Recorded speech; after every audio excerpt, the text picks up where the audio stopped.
আমাদের গ্রাম থেকে রেল স্টেশনে পৌঁছাবার পথের মাঝামাঝি জায়গায় একটা প্রকাণ্ড গাছ ছিল।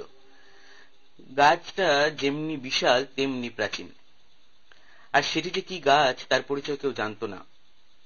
এদেশের উদ্ভিদের সঙ্গে তার গোত্রের মিল ছিল না। চারিদিকের বৃক্ষরাজির মধ্যে সেই বলিষ্ঠ অজ্ঞাত কুলশীল বৃক্ষটি পাণ্ডব সৈন্য সমাবেশের মধ্যে যেন ঘটোৎকচ। স্বভাবতই বৃক্ষটি দৃষ্টি আকর্ষণ করবার মতো, কিন্তু তার আরো কারণ ছিল। সেটি ছিল একটি ফাঁসি গাছ। লোকে বলতো নবাবী আমলে প্রাণদণ্ডে দণ্ডিত ব্যক্তিদের ফাঁসি দেওয়ার জন্য গাছটি ব্যবহৃত হতো। কাছেই একটি গ্রামে থাকতো নবাবের ফৌজদার। প্রাণদণ্ড দেওয়ার ক্ষমতা ছিল তার। কোনো ব্যক্তির প্রাণদণ্ডের আদেশ হলে জল্লাদ লোকটাকে ঝুলিয়ে দিত গাছটির একটি ডালে। মানুষ ঝুলিয়ে দেওয়ার মতোই গাছগুলোর ডাল। গাছটির গুড়ি থেকে 25-30 হাতের মধ্যে কোনো ডালপালা নেই। একেবারে পরিষ্কার গা, মসৃণ, তার উপরে ডাল বেরিয়েছে। এক একটা ডাল কি লম্বা, একেবারে গ্রামান্তর গিয়ে যেন পৌঁছায়। এমনি থাকে থাকে সুবিন্যস্ত ডাল উঠে গিয়েছে। যত উঁচুতে উঠেছে ততই ডালের দৈর্ঘ্য কম। সব শুদ্ধ মিলে গাছটির উপরের দিকে ছুচালো, মন্দিরের আকৃতি। গায়ে গোপাল বলে একজন বৃদ্ধ মুসলমান কৃষাণ ছিল। সে বলতো তার ঠাকুরদা নাকি ওই গাছে ফাঁসি দিতে দেখেছে। সেটাই ছিল নাকি ওই গাছে শেষ ফাঁসি লটকানো। গোপালের বয়স তখন 92। গোপালের কথা সত্যি হলে তার ঠাকুরদার সময় নবাবী আমলের শেষে পড়ে বটে। আর তার মুখে গল্পটা শুনেছি আমার বাল্যকালে। কাজেই গোপালের 99-এর সঙ্গে আমার বয়সের মোটা একটা অঙ্ক জুড়ে নেওয়া উচিত। যাই হোক, ফাঁসির বর্ণনা সত্য হোক আর নাই হোক, গাছটা যে ফাঁসি গাছ ছিল তা নিঃসন্দেহ। জেলা গেজেটিয়ার পুস্তকে ফৌজদার অধ্যুষিত ওই গ্রামটির উল্লেখ আছে। আরো উল্লেখ আছে যে কাছাকাছির গাছগুলোতে ফাঁসি দেওয়া হতো। তা যদি হয়, এমন যোগ্য গাছটির ব্যবহার না হওয়ার কথা নয়। কিন্তু প্রাচীন ইতিহাস যা বলতে বসেছি তা হচ্ছে ওই ইতিহাসের স্মৃতি। সেদিনের বিষাক্ত স্মৃতি আজও গাছটিকে ভয়াবহ করে রেখেছে। কেউ পারতপক্ষে রাতের বেলায় গাছটির কাছে যেতে চায় না। একা তো নয়, কিন্তু অদৃষ্টের এমনই বিড়ম্বনা যে না গিয়েও উপায় ছিল না। রেল স্টেশনে যাবার সড়কের ঠিক পাশেই তার অবস্থান। কত নিঃসঙ্গ পথিক যে রাতের বেলায় ওখানে এসে দোপকে মূর্ছা গিয়েছে তার ইয়ত্তা নেই। তাদের প্রশ্ন করলে বলতো, কি দেখলাম তা এখন কি মনে আছে? তবে মনে হলো গাছের ডালে সারি সারি যেন মৃতদেহ ঝুলছে। আবার কেউ বা বলতো মুমূর্ষুর অন্তিম আর্তনাদ স্পষ্ট শুনেছে। একজন বলেছিল সে লোকটা বিদেশি, গাছের ইতিহাস জানতো না। ওই গাছতলায় পৌঁছবা মাত্র হঠাৎ একটি মৃতদেহ ধপ করে তার পায়ের কাছে পড়ল। সে চমকে উপরের দিকে তাকিয়ে দেখে যে গাছটার ডালে লম্বা একটা দড়ি ঝুলছে। প্রশ্নের খোঁচা খেয়ে সে বলল সেটা ছিল জ্যোৎস্না রাত্রি, তার ভুল দেখার কিছুমাত্র সম্ভাবনা ছিল না। তবে এ বিষয়ে সন্দেহ ছিল না যে এসব অভিজ্ঞতা প্রত্যক্ষ হওয়া সত্ত্বেও সত্য হতে পারে না। কেননা ফাঁসি হতো বহুকাল আগে, আর সেদিনের স্মৃতি যদি কোনো অলৌকিক সুড়ঙ্গ পথে আজ ধরা দেয় তবে সে স্বতন্ত্র কথা। যুক্তি দিয়ে প্রমাণ অপ্রমাণ করার পথ বন্ধ। কিন্তু যুক্তি এক আর বিশ্বাস আর এক। লোকের মনের ব্যাপক বিশ্বাসই এখন তথ্যের স্থান গ্রহণ করেছিল, আর তাই ছিল যথেষ্ট। ফলে ওই গাছটার যাতায়াতের পথের পাশে ভীতি মিশ্রিত একটা প্রকাণ্ড বিস্ময়ের চিহ্নের মতো দণ্ডায়মান ছিল। তারপর বয়স বাড়লে কলকাতায় গেলাম কলেজে পড়তে। আমাদের মেসে একজন বয়স্ক ব্যক্তি থাকতেন। তার থিওসফি চর্চার বাতিক ছিল। তার সঙ্গে আমার ঘনিষ্ঠতা হয়েছিল। তাকে ফাঁসি গাছটির বিবরণ শুনিয়েছিলাম।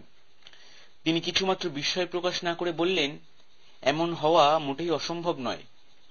তিনি বুঝিয়ে দিলেন যে কোনো মর্মান্তিক মৃত্যু ঘটে থাকলে সেখানে পরবর্তীকালে ওই মৃত্যু দৃশ্যের ঠিক পুনরাভিনয় মাঝে মাঝেই ঘটে থাকে। কেন এমন হয় তিনি বললেন তিনি জানেন না, কিন্তু এমন দৃষ্টান্ত অনেক আছে। মৃত্যুর সময় মানুষগুলো যে মানসিক যন্ত্রণা অনুভব করেছিল সেই নিদারুণ তাড়নাতেই ওইখানে ওই রকম অলৌকিক ছায়াছবি উদ্ভূত হয়ে থাকে। তিনি তাই মনে করেন। তারপর কর্মজীবনে প্রবেশ করলাম। এবং চাকরি উপলক্ষে নিজের গ্রাম থেকে এক প্রকার নির্বাসিত হলাম বহুকাল। নিজের জীবনের 2টি দশক কাটলো দেশ দেশান্তরে। এই সময়ের মধ্যে নিজের গ্রামে যাওয়ার সুবিধা হয়ে ওঠেনি।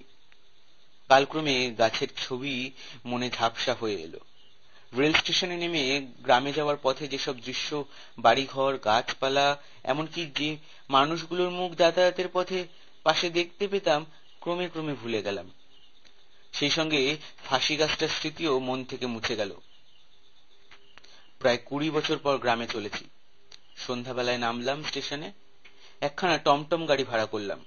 12 মাইল পথ পৌঁছাতে হবে। 1 প্রহর রাত হবে।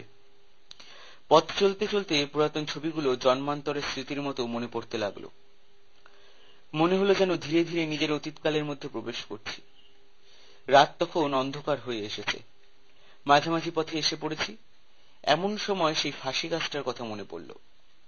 ভয় হলো না, সঙ্গে তো গাড়ির গাড়োয়ান আছে। কৌতূহল হলো খুব। অভিনব কিছু দেখা যায় কিনা সেই ভেবে সমস্ত ইন্দ্রিয়গুলো সজাগ করে স্থির হয়ে বসলাম। এবারে বোধ করি ফাঁসি গাছের কাছাকাছি এসে পড়েছি। রাস্তার বাঁ দিকে গাছটা। ওই তো গাছটা। কি বিরাট! অন্ধকারে আলখাল্লা পড়া যেন এক অতিকায় পুরুষ। লোকে যে ভয় পাবে তা আশ্চর্য কি! আমার সর্বাঙ্গই শিরশির করে উঠল। নির্বিপাকে গাছগুলো অতিক্রম করে গেলাম। কিছু দূর এসে গাড়োয়ান বলল, বাবু, এখান দিয়ে তো আগে রাতের বেলায় যাওয়া বড় কঠিন ছিল। কেন? ওই ফাঁসি গাছটার ভয়ে। কান খাড়া করে সজাগ হয়ে উঠলাম। শুধলাম, এখন বুঝি সাহস বেড়েছে? সাহস বাড়তে যাবে কেন? ভয়ের ব্যাপার তো আর নেই। গাছটার ভূত বুঝি ছেড়ে গেছে? গাছটাই যে নেই। কোথায় যাবে? আপনি বুঝি এ পথে অনেকদিন আসেননি, তাই জানেন না। কি ব্যাপার বলো তো? সে আরম্ভ করল। বছর 5 আগে একবার কালবৈশাখী ঝড়ে সময় গাছটার মাথায় বাজ পড়ে, আগাগোড়া পুড়ে যায়। একটা বাজে যে অত বড় গাছটাকে পুড়িয়ে আঙার করে দিতে পারে, না দেখলে বিশ্বাস করা শক্ত। তারপর সেই আঙার ঝড় জলে ভেঙে পড়ল, ঝড়ঝাপটায় কোথায় ছড়িয়ে গেল। আর এখন তো ওই জায়গাটা একেবারে পরিষ্কার, যেমন দেখলাম। নিজের মনে মনে বললাম, আমি তো বাপু গোটা গাছটাকেই দেখেছি, অথচ তার কথাও বিশ্বাস না করা শক্ত। লোকটা মিথ্যে বলতে যাবে কেন? এই মিথ্যে কথা বলে তার লাভই বা কি? এখনই তো অপরের মুখে প্রতিবাদ হবে, যেমন দেখলুম। কি দেখলুম? কিন্তু নিজের জাগ্রত দৃষ্টিকেই বা অবিশ্বাস করি কিভাবে? নিশ্চয়ই দেখেছি, তাতে কোনো ভুল নেই। ভাবলাম ফিরে গিয়ে দেখে আসি আরেকবার। কিন্তু ততক্ষণে পথ অনেকটা এগিয়ে এসেছি। তাছাড়া লোকটাই বা কি ভাববে? তবে কি দেখলাম? ছায়া না মায়া নাকি? কিন্তু কিছু তো তা নিশ্চয়। তখন মেসের সেই থিওজফিস্ট ভদ্রলোকের কথা মনে পড়ল। ভাবলাম, গাছের ডালে মৃত্যু দৃশ্যের পুনরাভিনয় যদি সম্ভব হয়, তবে মৃত গাছটির পুনরাভিনয় বা কেন সম্ভব নয়? তাই কি? আমার অভিজ্ঞতা কে বিশ্বাস করবে? লোকটার কথা মনে পড়ল। যেমন দেখলাম। কি দেখলাম? মনের মধ্যে ক্রমাগত আলোড়ন করতে লাগলো, আর সঙ্গে তাল রেখে গাড়িখানা অন্ধকারের পল্লীপথ দিয়ে এগিয়ে চলল গ্রামের দিকে।